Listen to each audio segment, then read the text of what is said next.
आपने महाकवि जयशंकर प्रसाद के विषय में जानने के लिए इस वीडियो पे क्लिक किया है ना, तो आपको बता दें कि आप बिल्कुल सही जगह पे आए हैं। आज मैं आपको प्रसाद जी के संपूर्ण जीवन से परिचित कराने वाला हूं, जो सभी परीक्षाओं की दृष्टि से भी उपयोगी है। और यदि आप केवल ज्ञानवर्धन के उद्देश्य से वीडियो देख रहे हैं तो भी आपको बहुत कुछ जानने और सीखने को मिलेगा। पर शुरुआत एक छोटी सी कहानी से करते हैं, ताकि प्रसाद जी के जीवन में आपकी रुचि बढ़े और तथ्यों को याद रखना आपके लिए आसान हो जाए। एक बार हुआ यूं कि महादेवी वर्मा ने जयशंकर प्रसाद से मिलने का मन बनाया। महादेवी वर्मा को तो आप जानते ही होंगे, छायावाद की प्रसिद्ध कवयित्री, जिन्हें आधुनिक मीरा भी कहा जाता है। बहुत जल्द मैं इनकी भी जीवनी लेकर आने वाला हूँ।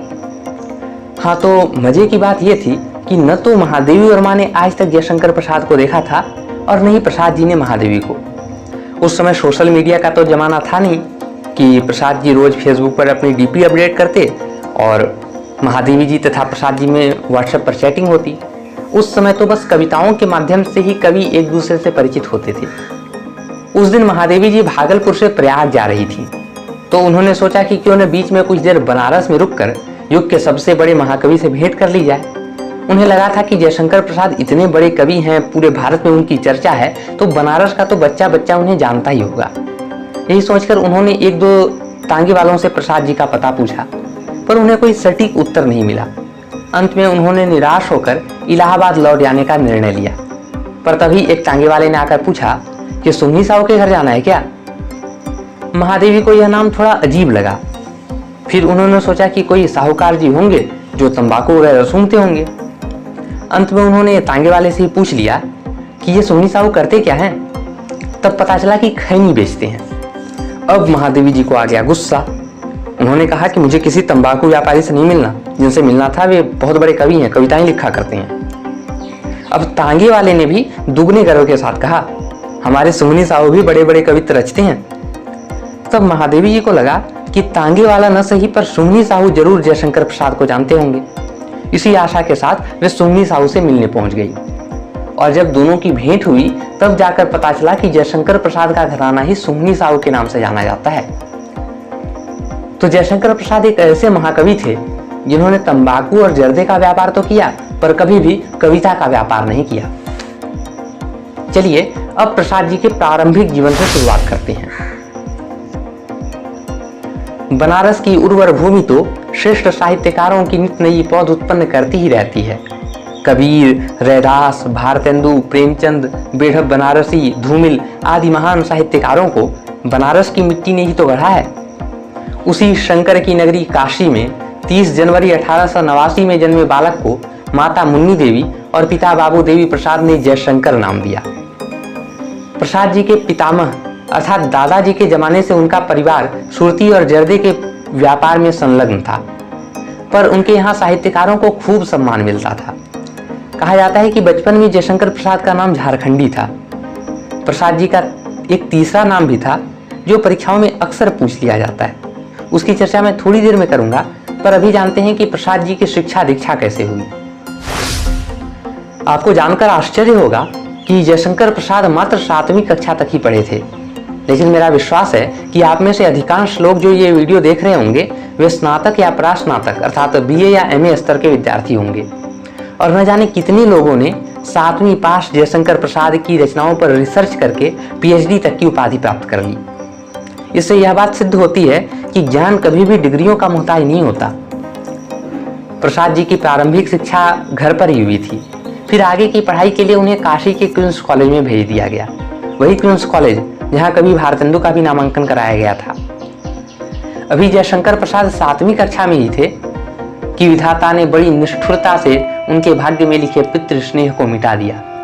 1900 ईस्वी में पिता बाबू देवी प्रसाद जी की मृत्यु के बाद बड़े भाई शंभू रत्न जी ने उनकी शिक्षा की व्यवस्था घर पर ही कर दी और उन्होंने स्वाध्याय के द्वारा ही वेद, पुराण, उपनिषद, इतिहास, दर्शन, काव्यशास्त्र आदि का गहरा अध्ययन किया, जो उनकी रचनाओं की अट्टालिका का आधार स्तंभ बना। प्रसाद जी ने जिन गुरुओं से शिक्षा पाई उनमें पहला नाम मोहिनीलाल गुप्त का लिया जाता है, जो रसमय सिद्ध नाम से काव्य रचना भी किया करते थे।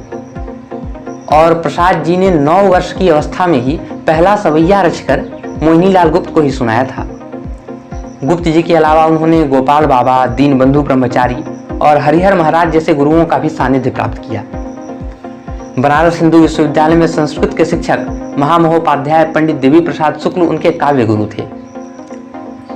पिता की मृत्यु के बाद किसी तरह उनकी शिक्षा पटरी पर आ ही रही थी कि 1905 ईस्वी में माता मुन्नी देवी का भी देहावसान हो गया और इस शोक से उबर भी नहीं पाए थे कि 1907 ईस्वी में बड़े भाई शंभुरत्न जी भी उन्हें छोड़कर स्वर्ग सिधार गए। 17-18 साल की कच्ची उम्र में ही उनके कंधों पर पारिवारिक जिम्मेदारियों का बोझ आ गया। एक और तो विधवा भाभी की देखभाल करनी थी, तो दूसरी ओर तंबाकू के खानदानी व्यवसाय को भी आगे बढ़ाना था। साथ ही विरासत के रूप में जो ऋण का दुर्वह भार मिला था उसे भी ढोना था। ऐसी परिस्थिति में जिन परिजनों से सहयोग की आशा की जाती है, वही रिश्तेदार संपत्ति हड़पने का षड्यंत्र रचने लगे। प्रसाद जी का प्रारंभिक जीवन दुख, पीड़ा और संघर्ष से भरा हुआ था। उनके वैवाहिक जीवन की बात करें तो उन्होंने एक नहीं, दो नहीं, बल्कि तीन शादियां की। अब उन्होंने 3 शादियां क्यों की, इसकी चर्चा के पूर्व एक नज़र उनके व्यक्तित्व पर डाल लेना आवश्यक है। हाँ, एक बात और बताना चाहूँगा कि ये जितनी भी जानकारियाँ मैं आपको दे रहा हूँ वे प्रमाणिक स्रोतों से ली गई हैं और विशेष रूप से 2 पुस्तकों, पहला विनोद शंकर व्यास का प्रसाद और उनका साहित्य तथा दूसरा महादेवी जी का पथ के साथी का सहारा लिया गया है। और यदि आप जयशंकर प्रसाद की कोई पुस्तक पढ़ने के इच्छुक हैं तो डिस्क्रिप्शन बॉक्स में कई पुस्तकों के लिंक मिल जाएंगे, आप चाहें तो उस लिंक से भी पुस्तक खरीद सकते हैं। हाँ, तो हम जयशंकर प्रसाद के व्यक्तित्व की चर्चा कर रहे थे। प्रसाद जी हृष्ट पुष्ट, बलिष्ठ और आकर्षक व्यक्तित्व के धनी थे। आपको जानकर आश्चर्य होगा कि वे 500 दंड और 1000 बैठक रोज लगाया करते थे। शारीरिक व्यायाम के अलावा वे मानसिक व्यायाम के लिए शतरंज के भी शौकीन थे। उनके करीबी बताते थे कि वे पाक कला अर्थात भोजन बनाने में भी निपुण थे। इन सब के अलावा उनका स्वभाव बेहद सहज और सरल था तथा उनके चेहरे पर हमेशा एक मृदु मुस्कान खिली रहती थी। वे बड़े विनोद प्रिय अर्थात हंसी मजाक पसंद व्यक्ति थे। मित्रों के साथ बड़े मजाकिया अंदाज में पेश आते थे। वैसे तो उनकी मित्र मंडली बहुत विस्तृत नहीं थी, पर जितने भी मित्र थे उनसे वे बड़ी आत्मीयता रखते थे। चलिए अब जयशंकर प्रसाद के वैवाहिक जीवन पर एक नजर डाल लेते हैं। प्रसाद जी का पहला विवाह 20 वर्ष की उम्र में विंध्यवासिनी देवी के साथ हुआ। जीवन में दुख और अकेलेपन की स्याह रात काटने के बाद जब प्रेम और साहचर्य का मधुर प्रभात उनके जीवन में फूटा, तब शायद ईश्वर को भी हमारे कविवर से ईर्ष्या होने लगी और 1916 ईस्वी में ही क्षय रोग अर्थात टीबी से जूझते हुए उनकी पत्नी पुनः उन्हें शोक के सागर में छोड़कर सुरलोक सिधार गईं। हरिवंश राय बच्चन ने कहा है ना कि है अंधेरी रात पर दीवा जलाना कब मना है, तो प्रसाद जी ने भी अपने अकेलेपन की अंधेरी रात में पुनः प्रेम का दीपक जलाया और 1917 ईस्वी में सरस्वती देवी से दूसरा विवाह कर लिया।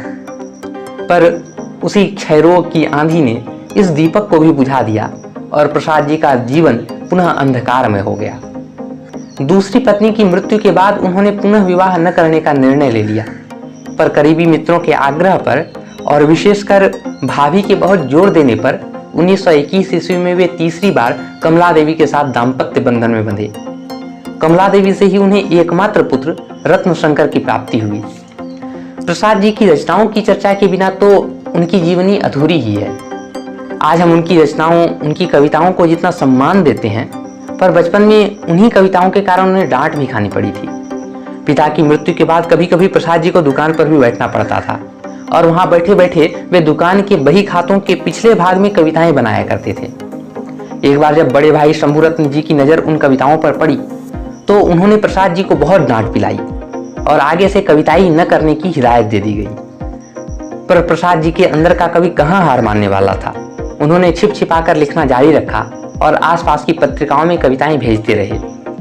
उनकी पहली प्रकाशित कविता सावन पंचक है, जो 1906 ईस्वी में भारतेंदु पत्रिका में प्रकाशित हुई थी। उस समय वे जयशंकर प्रसाद के नाम से नहीं बल्कि कलाधर के नाम से लिखा करते थे। वीडियो के शुरू में मैंने जिस तीसरे नाम की चर्चा की थी वो तीसरा नाम कलाधर ही था। कविवर जयशंकर का रचना संसार काफी व्यापक है। उन्होंने कविताएं, कहानियां, नाटक, उपन्यास, निबंध आदि कई विधाओं में कलम चलाई। उनकी रचनाओं की चर्चा मैंने विस्तार से साहित्यिक परिचय वाले वीडियो में की है और उस वीडियो के बिना ये वीडियो अधूरा है। उसका लिंक आपको नीचे डिस्क्रिप्शन बॉक्स में या आगे एंड स्क्रीन में मिल जाएगा। पर अभी बात करते हैं प्रसाद जी के जीवन के अंतिम प्रहर की। प्रसाद जी का प्रारंभिक जीवन तो शोक और संघर्ष से भरा रहा। आगे चलकर उन्होंने अपनी रचनाओं के माध्यम से मान, प्रतिष्ठा, यश और कीर्ति भी खूब कमाई, पर उनका अंतिम समय बहुत कष्ट में बीता। जनवरी 1937 में उन्हें क्षय रोग ने धर दबोचा।